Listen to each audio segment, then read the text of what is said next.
এটা জটিল সন্ধিক্ষণৰ মাজেৰে আমি পাৰ কৰিছোঁ। বিশেষকৈ ডিমা হাছাও জিলা, বৰাক উপত্যকা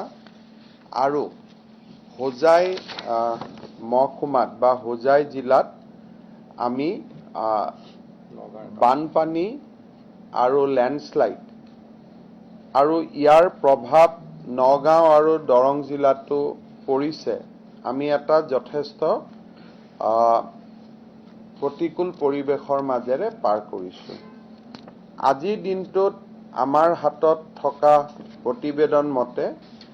অসমৰ 26খন জিলা ইতিমধ্যে বানপানীৰ প্ৰভাৱত প্ৰভাৱিত হৈছে আৰু সেই 26খন জিলা হ'ল বজালী, বৰপেটা, বিশ্বনাথ, বঙাইগাঁও, কাছাৰ, চৰাইদেউ, দৰং, ধেমাজি, ডিব্ৰুগড়, ডিমা হাছাও, গোৱালপাৰা, হাইলাকান্দি, হোজাই, কামৰূপ মেট্ৰ', ৱেষ্ট কাৰ্বি আলং, কৰিমগঞ্জ, কোকৰাঝাৰ, লখিমপুৰ, মাজুলী, মৰিগাঁও, নগাঁও, নলবাৰী, শোণিতপুৰ, তামুলপুৰ আৰু ওদালগুৰি জিলা। কিন্তু ইয়াৰ ভিতৰত যিটো আটাইতকৈ সমস্যাৰ আমি সন্মুখীন হৈছোঁ সেয়া হ'ল ডিমা হাছাও জিলা, হোজাই জিলা আৰু বৰাক উপত্যকাত। এই মুহূৰ্তলৈকে ডিমা হাছাওলৈকে পথ সংযোগ সম্পূৰ্ণকৈ স্থাপন কৰিব পৰা হোৱা নাই যদিও লামডিঙৰ পৰা জাতিংগালৈ থকা পথছোৱা আৰু টানেলৰ যিখিনি আমাৰ মাটিয়ে টানেলৰ ওপৰত যিখিনি প্ৰভাৱ পেলাইছিল সেই গোটেইখিনি মুকলি কৰি বৰ্তমান আজি আমি লামডিঙৰ পৰা জাতিংগালৈ বয় বস্তু কঢ়িয়াব পৰা বা পেছেঞ্জাৰ মুভমেণ্টটোৰ আমি খুলিব পাৰিছোঁ। জাতিংগাৰ পৰা হাফলঙলৈকে ৰাস্তাটো খোলাৰ বাবে প্ৰয়াস অব্যাহত আছে যদিও দুচকীয়া বাহন আদি বৰ্তমান চলিব পাৰিছে। মই নিৰন্তৰ ডিমা হাছাওৰ আমাৰ মুখ্য কাৰ্যবাহী সদস্য দেবুলাল গাৰ্লুছাৰ লগত সম্পৰ্কত আছোঁ আৰু আমাৰ মুখ্য সচিব আৰু আমাৰ বিষয়াসকল ডিমা হাছাও জিলাৰ উপায়ুক্তৰ লগত নিৰন্তৰ সম্পৰ্কত আছে। আজি ৰাতিপুৱা আমি ডিমা হাছাওত প্ৰথম আমি খোৱা বস্তু আমি এয়াৰড্ৰপ কৰিছোঁ আৰু আজি তেখেতসকলে প্ৰায় 4 মেট্ৰিক টন খোৱা বস্তু এয়াৰড্ৰপিঙৰ জৰিয়তে ডিমা হাছাও জিলাই পাব পাৰিছে। ডিমা হাছাওত বিদ্যুতৰ যিটো ব্যৱস্থা আছিলে মাইবং আৰু জাতিংগাক বাদ দি হাফলং, উমৰাংচু আদিত ইতিমধ্যে বিদ্যুৎ সেৱা আৰম্ভ হৈছে আৰু মোবাইল সেৱা এয়াৰটেলৰ মোবাইল সেৱা ইতিমধ্যে আৰম্ভ হৈছে আৰু আমি আশা কৰিছোঁ যে BSNLৰ মোবাইল সেৱাসমূহ অহাকালি ৰাতিপুৱাৰ ভিতৰত কাৰ্যক্ষম হ'ব। অহাকালি ৰাতিপুৱা প্ৰায় 12 মেট্ৰিক টন খাদ্য সামগ্ৰী লৈ যোৰহাটৰ পৰা এয়াৰফ'ৰ্চৰ বিমানে যাত্ৰা কৰিব আৰু অহাকালি দিনটোত আমি আৰু 12 মেট্ৰিক টন খাদ্য সামগ্ৰী হাফলঙত আমি এয়াৰড্ৰপ কৰিবলৈ সিদ্ধান্ত লৈছোঁ। ইতিমধ্যে আমাৰ ৰাস্তাটো খোল খাই যাব বুলি আমি আশা কৰিছোঁ, নতুনকৈ যদি জটিল পৰিৱেশ সৃষ্টি নহয় আৰু আমি আশা কৰিছোঁ যে ডিমা হাছাও ৰাইজক আমি পৰ্যাপ্ত পৰিমাণে অহাকালিৰ পৰা সহায় কৰিব পাৰিম। আজি গধূলি মন্ত্ৰী যোগেন মহান আৰু বিমল বৰা হাফলঙলৈকে ৰাওনা হ'ব। জাতিংগাৰ পৰা যদিও হাফলঙলৈকে ৰাস্তা এতিয়াও হোৱা নাই, মই মটৰচাইকেলেৰে হ'লেও তেওঁলোকক হাফলঙত গৈ উপস্থিত হ'বলৈ অনুৰোধ কৰিছোঁ আৰু মোৰ অনুৰোধত তেওঁলোকে ইতিমধ্যে হাফলঙলৈকে ৰাওনা হৈছে আৰু কালি নিশ্চিতভাৱে তেওঁলোক হাফলঙত গৈ উপস্থিত হ'ব। বৰাক উপত্যকাটো যোৱা 2 দিন ধৰি মেঘালয়ত হোৱা হেভি লেণ্ডশ্লাইডৰ কাৰণে বৰাক উপত্যকালৈকে কোনো যান বাহন যাব পৰা নাছিল। যোৱাকালি মেঘালয়ৰ মুখ্যমন্ত্ৰী কনৰাড চাংমা ডাঙৰীয়াৰ লগত মই সম্পৰ্কত আছিলোঁ আৰু আজি 6 বজাত মেঘালয়ৰ আটাইকেইজন জিলা উপায়ুক্ত, মেঘালয়ৰ মুখ্য সচিবৰ সৈতে মেঘালয়ৰ মুখ্যমন্ত্ৰী কনৰাড চাংমা ডাঙৰীয়াই আমাৰ লগত এখন ভিডিঅ' কনফাৰেন্সত বাৰ্তালাপ কৰে। নেশ্যনেল হাইৱে অথৰিটি আৰু মেঘালয় চৰকাৰৰ আপ্ৰাণ প্ৰচেষ্টাত আজি নেশ্যনেল হাইৱেৰ এটা লেন তেওঁলোকে খুলি দিব পাৰিছে আৰু বৰাক উপত্যকালৈকে ইতিমধ্যে খাদ্য সামগ্ৰীৰ যাত্ৰা আৰম্ভ হৈছে। আমি আশা কৰিছোঁ যে যদি আৰু কোনো লেণ্ডশ্লাইড নহয় তেতিয়াহ'লে অহাকালিৰ পৰা 2টা লেনেই খুলি দিব পৰা হ'ব আৰু তেতিয়া বৰাক উপত্যকাত খাদ্য সামগ্ৰীৰ সমস্যা বহুখিনি লাঘৱ হ'ব। কিন্তু আজিৰ দিনতো বৰাক উপত্যকাত আমাৰ 22,000 মেট্ৰিক টন চাউল তাতে মজুত আছে আৰু খাদ্য সামগ্ৰী, তেল, ফুৱেল, ডিজেল, পেট্ৰল আদিও অহা 7 দিন 10 দিনলৈকে বৰাক উপত্যকাত মজুত আছে। সেইকাৰণে বৰাক উপত্যকাৰ ৰাইজকো আমি অনুৰোধ কৰিম যে কোনো পেনিক হোৱাৰ প্ৰয়োজন নাই, কাৰণ বৰাক উপত্যকাতে যথেষ্ট খাদ্য সম্ভাৰ মজুত আছে আৰু ভাৰত চৰকাৰে FCI গুদামৰ পৰা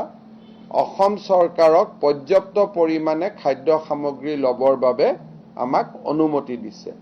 ইন ডেট কনটেক্সট বৰাক উপত্যকাটো এতিয়া খাদ্য সামগ্ৰীৰ অসুবিধা নাথাকিব। মন্ত্ৰী অশোক সিংঘাল আৰু পৰিমল শুক্লবৈদ্য অহাকালি ৰাতিপুৱাৰ ভিতৰত শিলচৰত গৈ উপস্থিত হ'ব আৰু তেখেতসকলে শিলচৰত আমাৰ যি উদ্ধাৰ বা বান সাহায্যক, বান পীড়িতক সাহায্য দিয়াৰ অভিযানত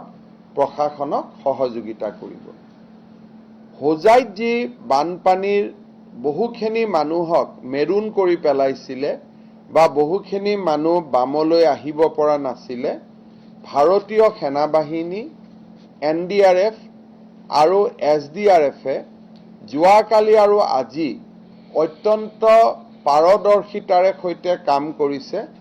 আৰু হোজাই, যমুনামুখ আদি অঞ্চলত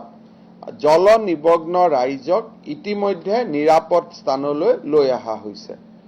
তাত ৰিলিফ অপাৰেশ্যন ইতিমধ্যে আৰম্ভ হৈছে। যোৱাকালি আৰু আজি মন্ত্ৰী পৰিমল শুক্লবৈদ্য, কেশৱ মহন্ত, পীযুষ হাজৰিকা হোজাইত আছিলে আৰু অহাকালি মন্ত্ৰী অতুল বৰা আৰু ৰণোজ পেগু ডাঙৰীয়াও হোজাইত থাকিব আৰু তাৰ পৰিপ্ৰেক্ষিতত আমি ভাবোঁ যে হোজাইতো জিলা প্ৰশাসনে চৰকাৰৰ লগত পৰ্যাপ্ত চৰকাৰৰ পৰা সহায় পাব যাতে বান সাহায্যক আমি সুন্দৰভাৱে দিব পাৰোঁ। বৰাক উপত্যকাৰ বাবে আজি কেবিনেটে এটা নতুন সিদ্ধান্ত গ্ৰহণ কৰিছে। বৰাক উপত্যকালৈ বিভিন্ন কাম কাজত যোৱা বহু ৰাইজ তাতে ৰাস্তা দি আহিব নোৱাৰাৰ কাৰণে আবদ্ধ হৈ আছে। গুৱাহাটীত ফ্লাই বিগ নামৰ যিখন বিমান বৰ্তমান বিভিন্ন স্থানৰ লগত সংযোগ কৰি আমাৰ উড়ান স্কিমৰ সেৱা চলাই আছে, তেওঁলোকৰ লগত আজি আমি এখন MOU কৰিছোঁ, কেবিনেটে অনুমোদন দিছে। তাৰ পৰিপ্ৰেক্ষিতত অহা 10 দিন ফ্লাই বিগে শিলচৰ আৰু গুৱাহাটীৰ মাজত বিমান সেৱা চলাচল কৰিব, পৰিচালনা কৰিব আৰু এই বিমান সেৱাৰ টিকেটৰ মূল্য কেবিনেটে 3,000 টকা নিৰ্ধাৰণ কৰিছে। অতিৰিক্ত যি খৰচ লাগিব সেইখিনি চৰকাৰে ফ্লাই বিগক সাবসিডি হিচাপে দিব, কিন্তু ৰাইজে টিকেটৰ মূল্য 3,000 টকা দিব পাৰিব আৰু দিনে 70ৰ পৰা 100 জন যাত্ৰী অহা 10 দিনৰ 10 দিনত তেওঁলোক আহিব পাৰিব ভাৰত চৰকাৰেও ইতিমধ্যে বিমানৰ দাম নিৰ্ধাৰিত কৰি দিছে গতিকে প্ৰচলিত বিমান সেৱা আৰু ফ্লাই বিগৰ অতিৰিক্ত সেৱাৰ জৰিয়তে বৰাক উপত্যকাত আবদ্ধ হৈ থকা ৰাইজক আমি গুৱাহাটীলৈ লৈ আহিব পাৰিম ডিমা হাছাওত থকা আবদ্ধ লোকক ইতিমধ্যে ভাৰতীয় বায়ু সেনাই যথেষ্ট লৈ আহিব পাৰিছে আৰু অহা কালিৰ পৰা খাদ্যদ্ৰব্য লৈ যি বায়ু সেনাৰ বিমান হাফলঙত অৱতৰণা কৰিব তেওঁলোকে হাফলঙত আবদ্ধ হৈ থকা আবাল বৃদ্ধ বনিতা বা শিশু বা মাতৃকো তেওঁলোকে হাফলঙৰ পৰা শিলচৰ বা যোৰহাটলৈকে লৈ অহাৰ ব্যৱস্থা কৰিব মই যোৰহাট আৰু শিলচৰ এইকাৰণেই কৈছো যে বায়ু সেনাই গুৱাহাটীৰ পৰা পৰিচালনা নকৰে তেওঁলোকৰ পৰিচালনাটো যোৰহাটৰ ৰৰয়া আৰু শিলচৰৰ কুম্ভীৰ গ্ৰামৰ পৰা এই ৰিলিফ অপাৰেশ্যন তেখেতসকলে কৰিব আমি ৰাইজক আশ্বাস দিছো যে ৰাজ্য চৰকাৰে 24 ঘণ্টাই কাম কৰিব পৰ্যাপ্ত খাদ্য সামগ্ৰী আমাৰ মজুত আছে বায়ু সেনা সামৰিক বাহিনী NDRF সকলোৱে নিৰন্তৰভাৱে ৰাজ্য চৰকাৰক সহায় কৰিছে নাহাই NHIDCL ষ্টেট PWD সকলোৱে নিজৰ কৰ্তব্য পথত নামি পৰিছে আৰু আমি ভাবো যে আমি এই বিপদৰ সময়ত অসমৰ জনসাধাৰণক আমি সেৱা আগবঢ়াব পাৰিম বানপানীত ইতিমধ্যে বানপানী আৰু লেণ্ডস্লাইডৰ ফলত 8জন লোকৰ নিহত হৈছে চৰকাৰী নিয়ম অনুসৰি তেওঁলোকক আমি উপযুক্ত ক্ষতিপূৰণ দিম বান সাহায্যৰ বাবে ভাৰত চৰকাৰে ইতিমধ্যে আমাৰ যিটো বিত্তীয় আয়োগৰ নিয়ম অনুসৰি 1000 কোটি টকাৰ অনুমোদন ৰাজ্য চৰকাৰলৈকে দিছে আৰু 150 কোটি টকা ইতিমধ্যে আমি জিলাসমূহলৈকে মুকলি কৰি দিছো তাৰ পৰিপ্ৰেক্ষিতত ৰিলিফ বা ৰিহেবিলিটেশ্যন অপাৰেশ্যনৰ কাৰণে পুঁজিৰ আমাৰ লগত বৰ্তমান কোনো অসুবিধা নাই যোৱাকালি ভাৰতৰ গৃহমন্ত্ৰী অমিত শাহ ডাঙৰীয়াই মোক ফোন কৰিছিল আমি তেওঁক জনাইছো যে বৰ্তমান আমাৰ লগত 1000 কোটি টকা আছে আৰু যদি পুঁজিৰ প্ৰয়োজন হয় আমি তেখেতৰ লগত যোগাযোগ কৰিম আৰু ভাৰত চৰকাৰে ততাতয়াকৈ আমাক 1000 কোটি টকা খৰচ কৰাৰ বাবে অনুমোদন দি থৈছে আৰু তাৰ পৰিপ্ৰেক্ষিতত ৰাজ্য চৰকাৰে পুঁজিৰ অসুবিধা তৎকালীনভাৱে অনুভৱ নকৰিব বুলি আমি ভাবিছো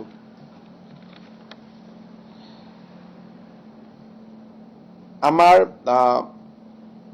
বৰাক উপত্যকাৰ ৰাইজৰ বাবে আমাৰ যি বিমান পৰিবহন সেৱা কালিৰ পৰা মুকলি হ'ব তাৰ বাবে আজি টিভি আদিত এডভাৰটাইজ হ'বই কিন্তু টিকেটৰ কাৰণে কাছাৰৰ DC অফিচত কাউণ্টাৰ খোলা হ'ব আৰু তেখেতসকলে আমাৰ ইয়াৰ ATDCৰ অফিচ পল্টন বজাৰতো কাউণ্টাৰ খোলা হ'ব তাৰ উপৰিও কম্পিউটাৰৰ জৰিয়তেও টিকেট পোৱাৰ বাবে ব্যৱস্থা কৰা হৈছে যিখিনি আমি টিভিৰ জৰিয়তে ৰাইজৰ মাজত প্ৰকাশ কৰি দিম বা অহাকালি বাতৰি কাকতত বিজ্ঞাপনো প্ৰকাশ পাব গতিকে ৰাইজৰ লগত আমি সকলো সময়তে থাকিম সেই আশ্বাস আমি ৰাইজক দিব খুজিছো বানপানীৰ ওপৰত যদি আপোনালোকৰ কিবা বিশেষ প্ৰশ্ন আছে আপোনালোকে ক'ব পাৰে নহলে আজি কেবিনেটত হোৱা দুই এটা সিদ্ধান্তৰ বিষয়ে আপোনালোকক মই অৱগত কৰিম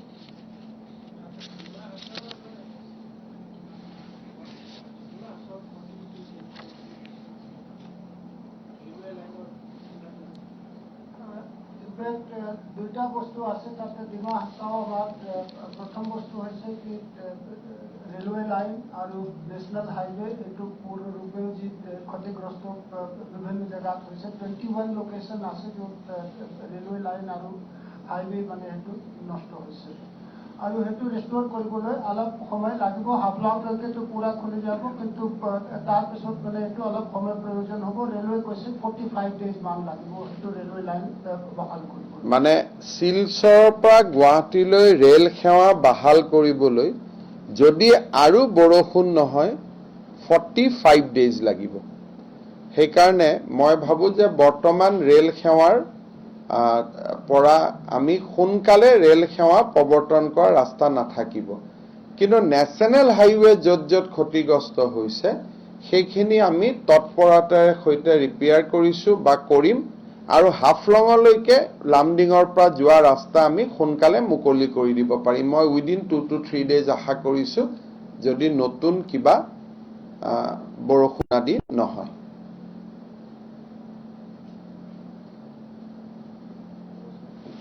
মই আজি জাষ্ট কেবিনেটত লোৱা 2-3টা সিদ্ধান্তৰ বিষয়ে আপোনালোকক জনাই দিব খুজিছো সেইটো হৈছে যে বাকিখিনি আপোনালোকে টুইটত বা আন ধৰণে দেখাই পাব এটা হৈছে আমাৰ আপোনালোকে জানে যে গ্ৰেড 3 গ্ৰেড 4ৰ নিযুক্তিৰ প্ৰক্ৰিয়া এটা চলি আছে এমপ্লয়মেন্ট এক্সচেঞ্জটো পোৰ্টেলত হৈ থাকে কাৰণে যাৰ আধাৰ নাই তেওঁলোকে এমপ্লয়মেন্ট এক্সচেঞ্জৰ ৰেজিষ্ট্ৰেচন নম্বৰ ল'ব পৰা নাছিল গতিকে আধাৰ নথকা যুৱক যুৱতীসকলে এতিয়াৰ পৰা মেনুৱেলি এমপ্লয়মেন্ট এক্সচেঞ্জৰ পৰা চাৰ্টিফিকেট ল'ব পাৰিব যাতে নিৰ্ধাৰিত সময়ত তৃতীয় আৰু চতুৰ্থ শ্ৰেণীৰ ইণ্টাৰভিউত তেওঁলোকে আবেদন কৰিব পাৰে আজি এটা আমি কেবিনেটত সিদ্ধান্ত এটা লৈছো যে আমাক যিহেতু কোভিডৰ পিছত এই বছৰ দেখা গৈছে যে বিদ্যুতৰ প্ৰয়োজনীয়তা যথেষ্ট বাঢ়িছে তাৰ পৰিপ্ৰেক্ষিতত ভাৰত চৰকাৰৰ এটা প্ৰতিষ্ঠান যিটোক আমি নেইভেলি উত্তৰ প্ৰদেশ পাৱাৰ লিমিটেড বুলি কওঁ তাৰ পৰা 495 মেগাৱাট বিদ্যুৎ ক্ৰয় কৰাৰ বাবে আমি এখন দীঘলীয়া চুক্তিত আজি কেবিনেটে অনুমোদন দিছে তৃতীয়তে ডেইলি 10 লাখ লিটাৰ গাখীৰ উৎপাদন কৰিবৰ বাবে এনডিডিবি আৰু ৰাজ্য চৰকাৰে যিটো প্ৰস্তাৱ লৈছিল সেই প্ৰস্তাৱৰ লগত সংগতি ৰাখি আমি আজি এটা যৌথ কোম্পানী আমি গঠন কৰিছো যাৰ জৰিয়তে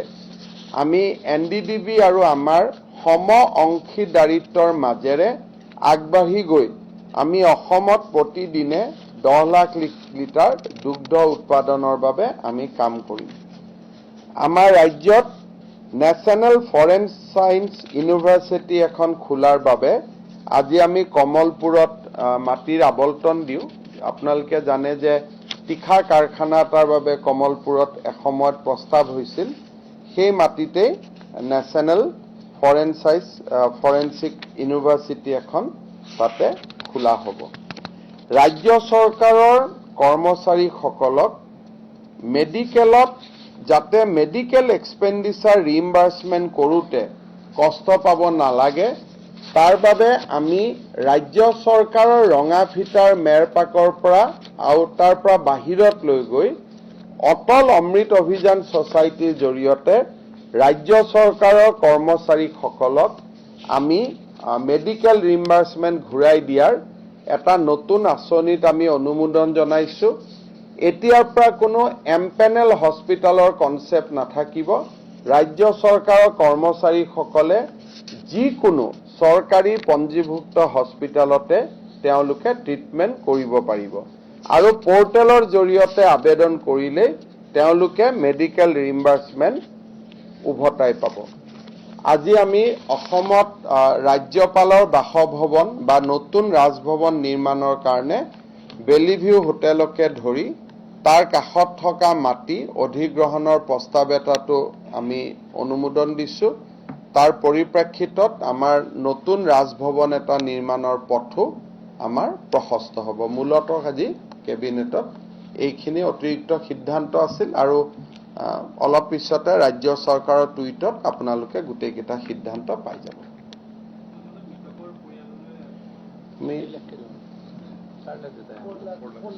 আমাৰ 8জন যি মৃতকৰ পৰিয়াল হৈছে মৃতক হৈছে তেখেতসকলৰ পৰিয়াললৈ আমাৰ নিয়ম অনুসৰি 4 লাখ টকাৰ আৰ্থিক সাহায্য আমি দিব পাৰো আৰু ইতিমধ্যে জিলা উপায়ুক্তসকলক চৰকাৰৰ অনুমোদনৰ কাৰণে অপেক্ষা নকৰি এই পুঁজি আমি ৰিলিজ কৰি দিবলৈ আমি নিৰ্দেশ দিছো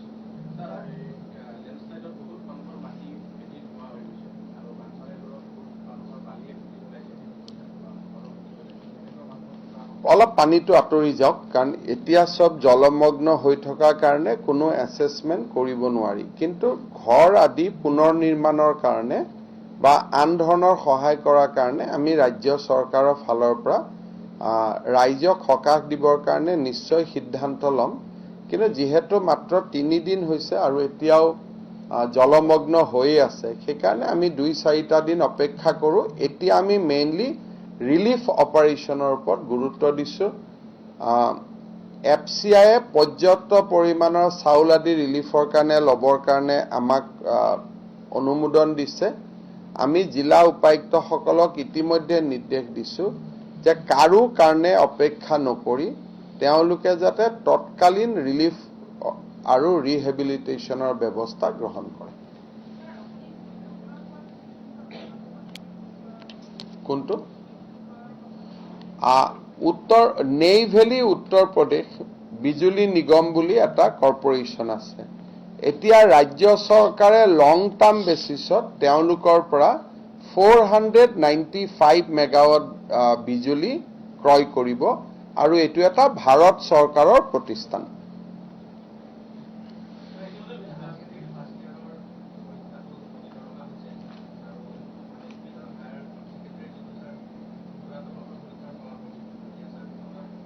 মেট্ৰিক আৰু হায়াৰ ছেকেণ্ডেৰী চূড়ান্ত পৰীক্ষাৰ ফলাফল আমি খুব কম দিনৰ ভিতৰত, মানে এনি ডে বুলি ক'ব পাৰে, খুব কম দিনৰ ভিতৰতে আমি ঘোষণা কৰিম। আৰু এতিয়ালৈকে আমি বানপানীৰ কাৰণে কোনো বিশেষ আমি ব্যৱস্থা আমি কেনচেল কৰা নাই। কিন্তু যি ইণ্টাৰভিউ আছে, পৰীক্ষা আছে, যিহেতু বৰাক উপত্যকাৰ পৰা মানুহ এটা আহিব নোৱাৰিব, হোজাইৰ পৰা মানুহ আহিব নোৱাৰিব, গতিকে ৰাজ্য চৰকাৰৰ ইণ্টাৰভিউ পৰীক্ষা আদিক আমি ৰিচিডিউল কৰিব কৈছোঁ। কিন্তু গুণোৎসৱ ৰিচিডিউল কৰাৰ কথাটো অহা নাই, কাৰণ সেই গুণোৎসৱ জিলাবিলাকত এতিয়ালৈকে বানপানীৰ বিশেষ প্ৰভাৱ পৰা নাই, বা যদিও প্ৰভাৱ পৰিছে আমি ভাবোঁ তথাপিতো নিয়াৰিকৈ গুণোৎসৱ হৈ যাব, যিহেতু আমি এতিয়াও শ্ৰেণীসমূহ বাতিল কৰা নাই। কিন্তু পৰীক্ষাসমূহ আমি য'ত পৰীক্ষা আছে তেওঁলোকক আমি ৰিচিডিউল কৰিব কৈছোঁ।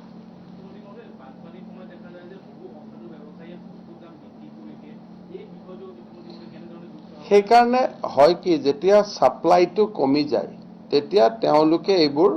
হোৰ্ডিং কৰে আৰু দাম বাঢ়ি যায়।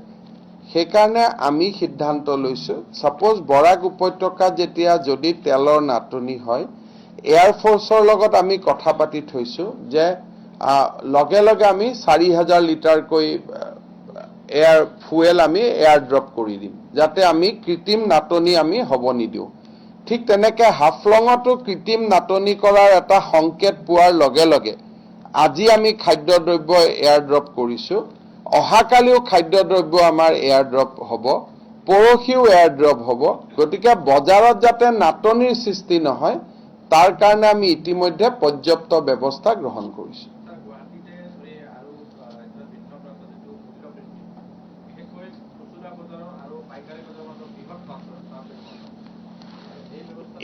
এই বিষয়ত ইতিমধ্যে আমাৰ চকুত পৰিছে যে হোলচেল আৰু ৰিটেইলৰ মাজত এটা বহুত বেছি গেপ আছে। আমি ডিচিক ইতিমধ্যে কৈছোঁ যে ৰিটেইল ব্যৱসায়ীসকলৰ লগত তেখেতে মিটিং কৰিব লাগে, আৰু প্ৰয়োজন অনুসৰি য'ত যিহেতু ৰিটেইল ব্যৱসায়ীসকল দুখীয়া মানুহ, আমি ব্যৱস্থাৰ কথাটো কোৱা নাই ইমিডিয়েটলি। আমি কৈছোঁ যে আপুনি হোলচেলৰ দাম আৰু ৰিটেইলৰ দামৰ মাজত যাতে সামঞ্জস্য থাকে তাৰ বাবে ব্যৱস্থা হাতত লওক। যদি 2-3 দিন অনুৰোধ কৰাৰ পিছত পৰিৱেশটো উন্নত নহয় তেতিয়া তেওঁ প্ৰয়োজনীয় ব্যৱস্থা গ্ৰহণ কৰিব।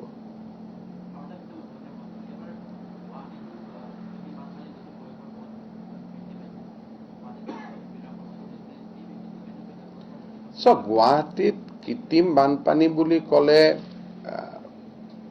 যিমান ৰেইনফল হৈছে তাৰ লগত যিখিনি হৈছে, এক্সট্ৰা কৰি বহুত জাগাত কৃত্ৰিম বানপানী হৈছে বা মানুহ জলমগ্ন হৈ আছে তেনেকুৱা ৰিপৰ্ট নাই। কিন্তু মেঘালয়ৰ পৰা অত্যাধিক পানী অহাৰ কাৰণে কিছু অঞ্চল যিখিনি গুৱাহাটীত সচৰাচৰ সদায় জলমগ্ন হয় তাৰ ৰাইজে কিছু অসুবিধা ভোগ কৰিছে। কিন্তু এইবাৰ এই মাহৰ ৰেইনফল যোৱা বছৰৰ তুলনাত দুগুণ আছে, ডাবল ৰেইনফল হৈ আছে। সেইকাৰণে এই বছৰ অকণমান যোৱা বছৰৰ লগত এই বছৰক আমি কম্পেয়াৰ কৰিব নোৱাৰা হৈছোঁ, কাৰণ মে' মাহলৈকে যোৱাবাৰ কিমান ৰেইনফল হৈছিল আমাৰ, যোৱাবাৰ 150 mm ৰেইনফল হৈছিল, এতিয়া খুব সম্ভৱ 400 পাৰ কৰি গ'ল। মানে এই বছৰ বহুত বেছি পানী হৈছে আৰু আমাৰ অসুবিধা হৈ আছে পাহাৰ কেইখনৰ পৰা পানীটো নামি অহাৰ কাৰণে।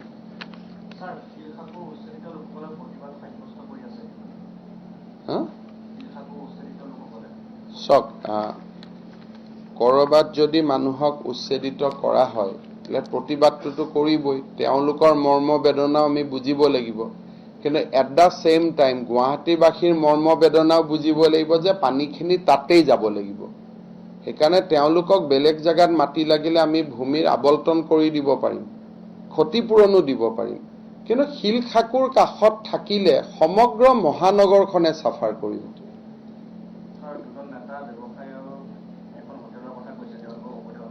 চব কোনোবা নেতা থাকে, ব্যৱসায় থাকে, আমাৰ কি যায়, চবক ভাঙি দিলে হ'ল, তাৰ লগত কোনো কথা নাই। যদি পানীৰ সন্মুখত আহে চবে ভাঙি দিব, ব্যৱসায়নো কি ভেলু আছে? গুৱাহাটীততো কোনো টাটা আম্বানী নাথাকে। আপোনাৰ মোৰ দৰে কোনোবা ব্যৱসায়ী হ'ব, যদি ডিচিক প্ৰয়োজন হয় ভাঙি দিলে হ'ল, তাত আৰু অমুকক ভাঙিছে অমুক ভাঙা নাই সেইটো নহয়। কথাটো হ'ল যে পানীটো যাব লাগে, যদি পানী যোৱাৰ পথত তেওঁলোক নাই তেতিয়াহ'লে উচ্ছেদ হ'ব নালাগে। কিন্তু যদি পানীৰ কাৰণে উচ্ছেদ কৰিব লাগে তাৰ পিছতো তেওঁলোকে আবেদন কৰিলে আমি আন স্থানত তেওঁলোকক আমি মাটি দি দিব পাৰিম, যদি তেওঁলোক লেণ্ডলেছ হয়। 150 ঘৰ মানুহ আছে, কালি ময়ো কথা পাতিছিলোঁ, যদি তেওঁলোকে বিচাৰে আমাক আবেদন কৰিলে, তেওঁলোক যদি লেণ্ডলেছ হয় অইন জেগাত আমি তেওঁলোকক মাটিও দিব পাৰিম আৰু ঘৰ বনাবৰ কাৰণে লাগিলে সহায়ো কৰি দিম। কিন্তু পানী যোৱা ৰাস্তাটোতো খোলা ৰাখিবই লাগিব। আৰু যদি তেওঁলোকে কৈছে যে আমি পানী যোৱা ৰাস্তাত